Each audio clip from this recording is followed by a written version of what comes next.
My name is Evelyn Carter, and on the day my only daughter married, I was reminded just how cruel life and people can be. The string quartet had just softened their music as the servers announced dinner. I smoothed the lace of my dress, the same one my daughter had begged me to wear, and stepped toward the chair placed beside the bridal table. My heart swelled with pride, even as unease lingered in the pit of my stomach. I told myself this day belonged to Isabelle, not to the doubts I carried about the man she had chosen. I touched the back of the chair, lowering myself with care, when in one sharp motion it slid away. My body hit the polished floor, the sound echoing through the reception hall. For a heartbeat, there was silence, then a ripple of laughter from guests who thought it was some harmless prank. Pain surged up my hip, but humiliation burned hotter. Above me stood Lucas Gray, my daughter's new husband, his lips twisted into a smirk that carried no trace of kindness. "Maybe the floor is where you belong," he said loud enough for everyone to hear. Gasps replaced laughter. Isabelle's voice cracked across the room as she rushed to me, the hem of her gown sweeping the floor.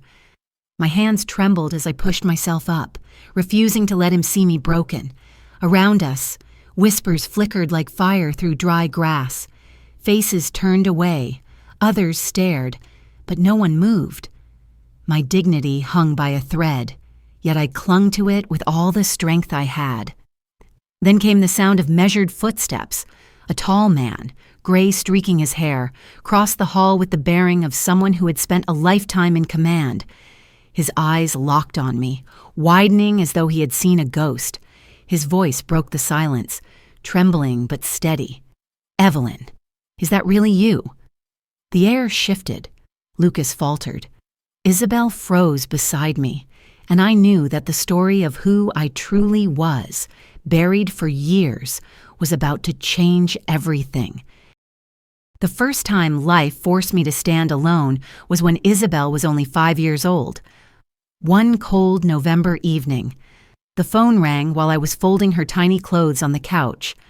The voice on the other end carried the news that split my world in two. My husband had collapsed from a sudden cardiac arrest at work. By the time I reached the hospital, he was already gone. The sterile white walls pressed in on me as I held Isabelle's small hand, trying to explain why her father would never walk through our front door again. That night, I sat in the dark kitchen, staring at the bills stacked on the table, fear crawling up my spine, rent, groceries, medical expenses. I had no idea how I would manage it all on the salary of a nurse who already worked more hours than she should. Isabelle slept in the next room, her breathing soft and steady, and I realized giving up was never an option. She needed both a mother and a father, and I had to become both. The days blurred into double shifts. I poured coffee into a chipped mug at dawn before rushing to the hospital, then came home late at night with sore feet and the faint smell of antiseptic clinging to my clothes. Isabelle would wait for me by the window, a blanket wrapped around her shoulders, her smile enough to push back my exhaustion. We lived in a modest neighborhood in Boston, surrounded by shopkeepers and firefighters, people who knew each other by name. It wasn't glamorous, but it was home. And it taught Isabelle early what mattered most: loyalty, kindness, and hard work. I didn't know then that raising her in those values would one day collide with the glittering world Lucas Gray carried into her life. Isabelle grew up faster than most children her age. While other little girls spent afternoons lost in cartoons, she sat at the kitchen table sketching patterns on scrap paper.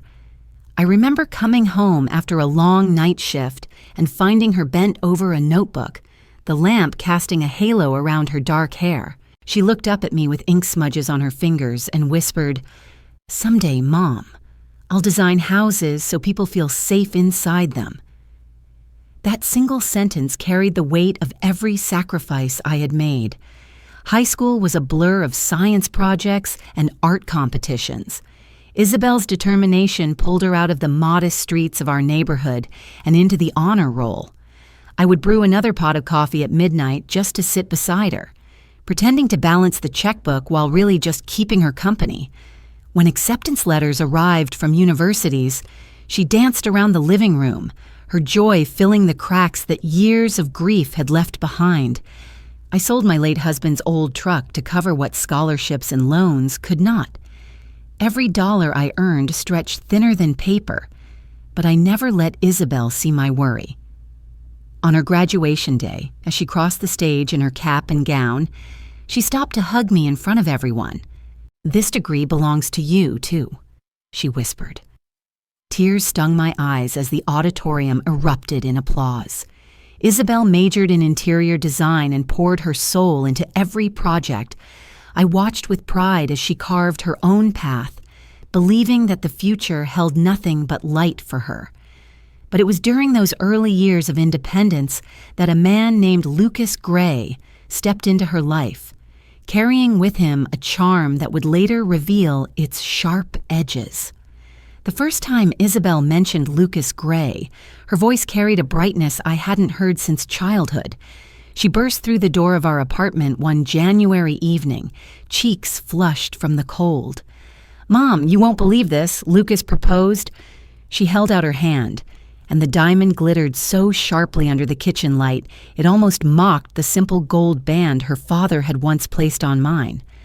When I finally met him, Lucas arrived in a tailored suit, his watch gleaming as if it had its own spotlight. He was polite in the way people are when they want to be seen as successful, but his eyes held a distance that unsettled me. Isabelle seemed radiant, clinging to every word he spoke, and I wanted to share in her joy. Yet something in me recoiled. 2 nights later, he invited us to dinner at a restaurant far beyond my budget. Chandeliers sparkled overhead as if we had stepped into another world. I wore my best navy dress, carefully mended at the hem, and reminded myself that my daughter's happiness mattered more than appearances.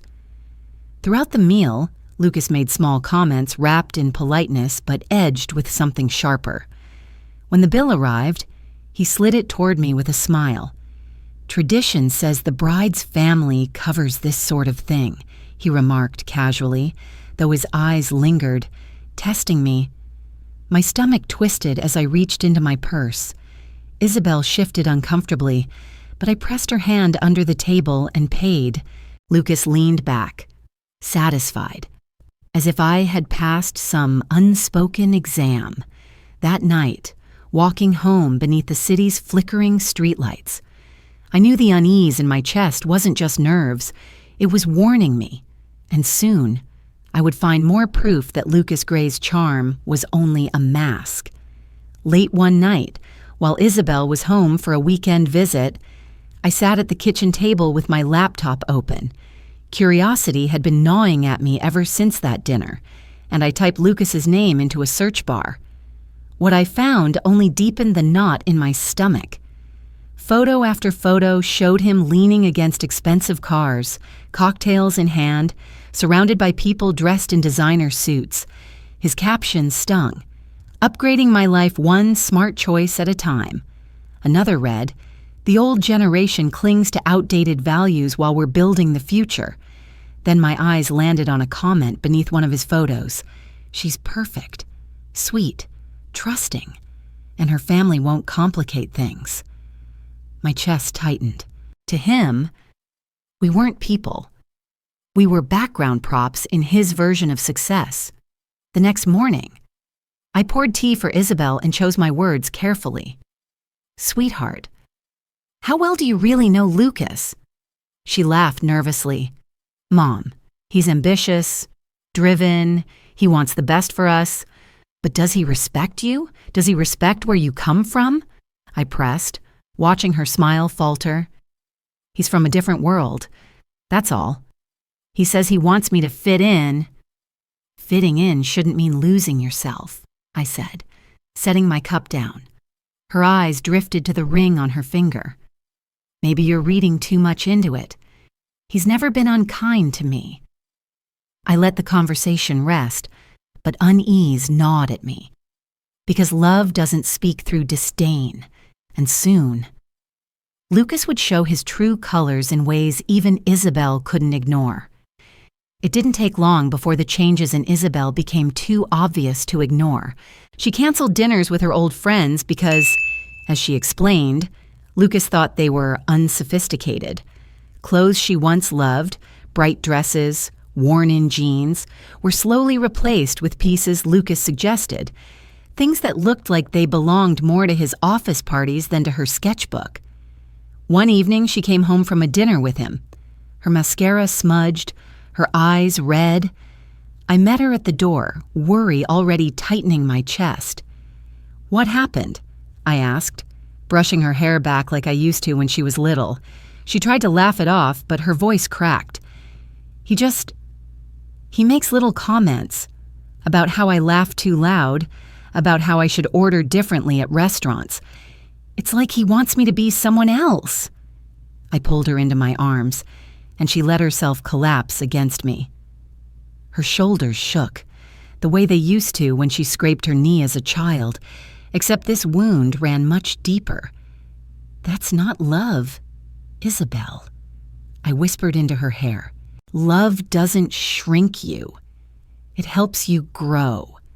She clung tighter, whispering back, "He says he just wants me to be better." Her words sliced through me. Better, as if she wasn't already enough. I held her until her breathing slowed, but my heart ached with a truth she wasn't ready to face, because I knew the difference between harmless flaws and dangerous patterns. And everything about Lucas screamed danger. I stayed awake that night, staring at the ceiling, listening to the steady rhythm of her breathing from the next room. A storm was coming, and I prayed I'd be strong enough to face it when it broke. The morning of Isabelle's wedding dawned bright and crisp, the kind of day when even the city air smelled clean. I rose before the sun, smoothing the lace dress she had asked me to wear. "It looks beautiful on you, Mom," she had said days earlier, her voice full of love. I clung to that memory as I fastened the zipper and tried to quiet the unease twisting in my stomach. The ceremony was held at a grand garden estate just outside New York. White chairs lined the aisle, flower petals scattered across manicured grass, and a string quartet filled the air with graceful notes. Guests arrived in elegant attire, their laughter rising above the music. I sat quietly, hands folded in my lap, watching the world of wealth and power mingle as though it belonged to them by birthright. Then Isabelle appeared, and every fear in me stilled. She was radiant, her gown flowing with subtle lace details she had chosen herself. For a moment I saw the little girl who once twirled in hand-me-down dresses, now stepping into a future she had built with determination and hope. As she walked down the aisle, I swallowed back tears, my heart pounding with pride.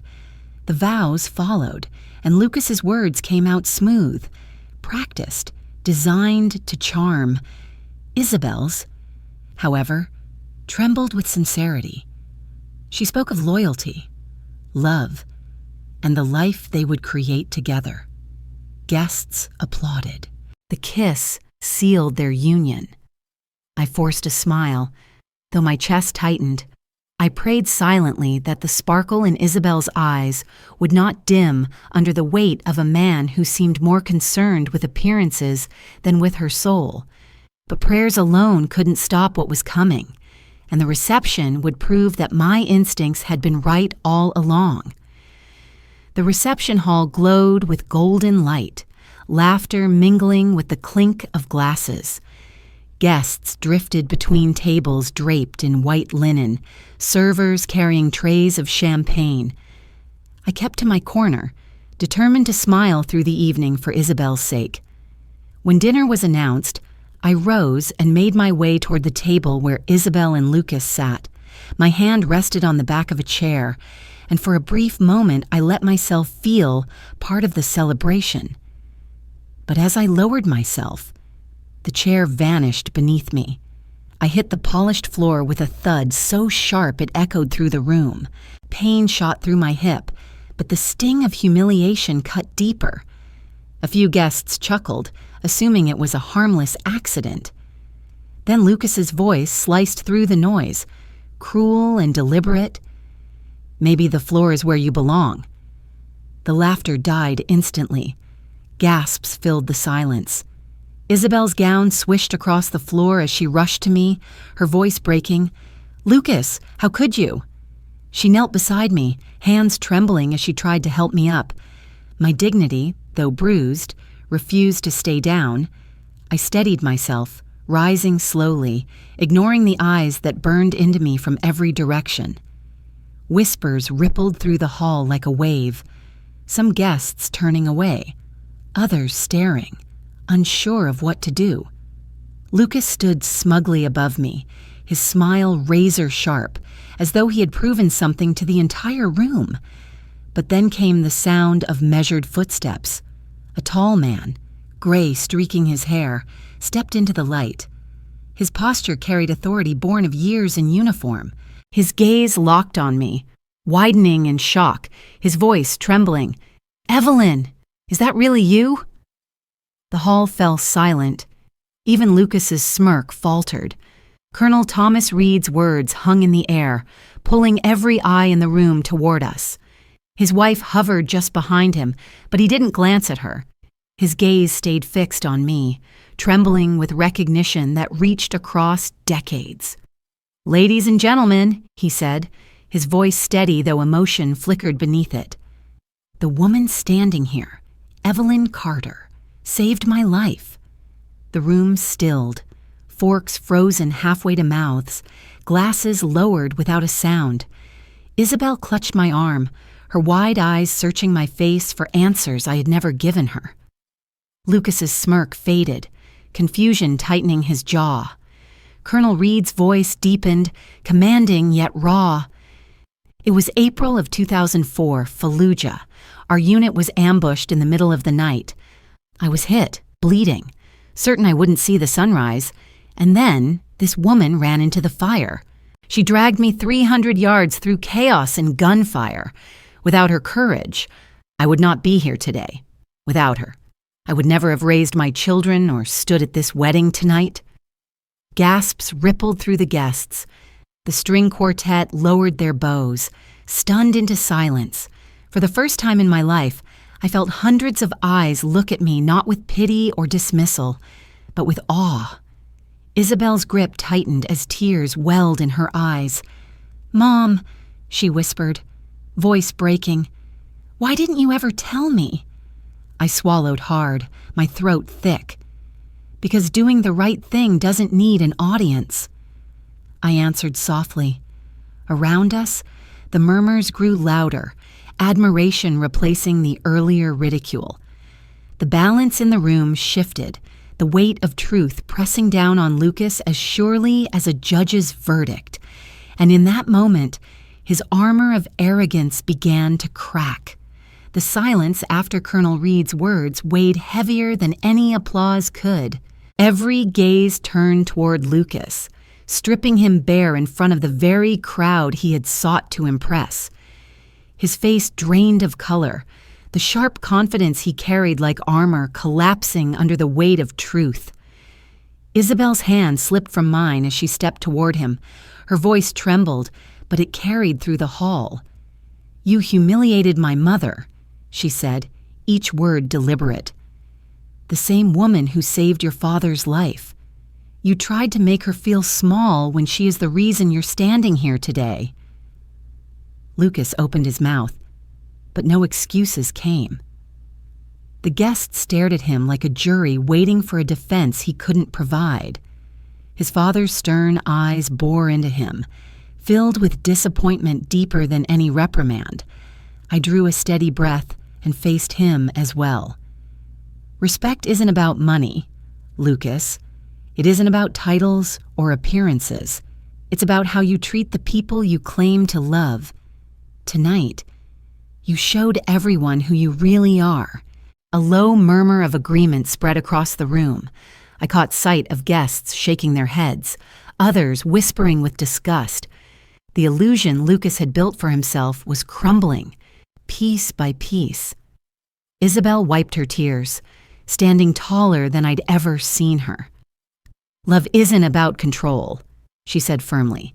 "It's about partnership, and I refuse to spend my life with someone who mistakes arrogance for care." Lucas's shoulders sagged, his jaw tight with silent fury, but he had no ground left to stand on. And as his father finally spoke, voice quiet but unyielding, "Son, tonight your character has been found wanting." I knew the choice now belonged to Isabelle alone. For a long moment, the hall seemed to hold its breath, waiting for Isabelle's response. She stood at the center, her gown glowing in the golden light, tears still clinging to her lashes, but no longer weakening her. Instead, they gave her strength. "I can't do this," she said finally, her voice steady though her hands shook. "I will not tie my life to a man who humiliates the person I love most in this world. This marriage is over." A stunned hush fell before a ripple of applause broke out. It started with a single guest at the back, then spread until the entire room rose to their feet. The sound filled the garden, not for a celebration of vows, but for the courage it took to break them. Lucas stood frozen, his jaw clenched, but he could not stop the tide. His carefully constructed image had shattered, and all that remained was silence. His father's disappointment was etched so deeply across his face it left no room for argument. Isabelle turned back to me, her eyes red but her expression fierce. She took my hand, gripping it with a certainty that told me she had finally chosen herself. "Thank you, Mom," she whispered, "for showing me the truth and for teaching me how to stand."